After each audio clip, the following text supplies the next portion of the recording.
తమిళ hero Vishal తమిళ నటి సాయి ధన్సికతో ప్రేమలో ఉన్నానని త్వరలో పెళ్లి చేసుకోబోతున్నట్టు ఇదివరకే ప్రకటించిన సంగతి తెలిసిందే.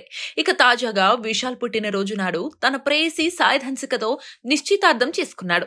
అటు విశాల్ ఇటు సాయి ధన్సికకు చెందిన కుటుంబ సభ్యులతో పాటు కేవలం అతి కొద్ది మంది బంధుమిత్రుల సమక్షంలో వేద పండితుల సాక్షిగా ధన్సిక చేతికి ఉంగరం తొడిగాడు విశాల్. అందుకు సంబంధించిన ఫోటోలను తన వ్యక్తిగత ఎక్స్ ఖాతాలో పోస్టు చేస్తూ నా ప్రత్యేక పుట్టినరోజు సందర్భంగా నన్ను ఆశీర్వదించినందుకు మీ అందరికీ ధన్యవాదాలు. ఈ రోజు ధన్సికతో జరిగిన నా నిశ్చితార్థం గురించి శుభవార్తను మా కుటుంబాల మధ్య మీ అందరితో పంచుకోవడం సంతోషంగా ఉంది.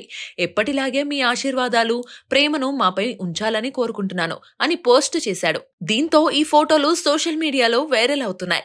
అయితే ఈ పాటికే విశాల్ ధన్సిక వివాహం జరగాల్సి ఉంది. కానీ విశాల్ ఎంతో ప్రతిష్టాత్మకంగా భావిస్తున్న నడిగర్ సంఘం భవన నిర్మాణ పనులు ఇంకా పూర్తి కాకపోవడంతో పెళ్లిని వాయిదా వేసుకున్నట్లు తెలుస్తోంది. ఆ భవనం నిర్మాణం పూర్తయిన తర్వాతే పెళ్లి చేసుకుంటానని విశాల్ గతంలోనే ప్రకటించాడు. ఇది పూర్తవగానే పెళ్లి పీఠాలెక్కనున్నాడు విశాల్.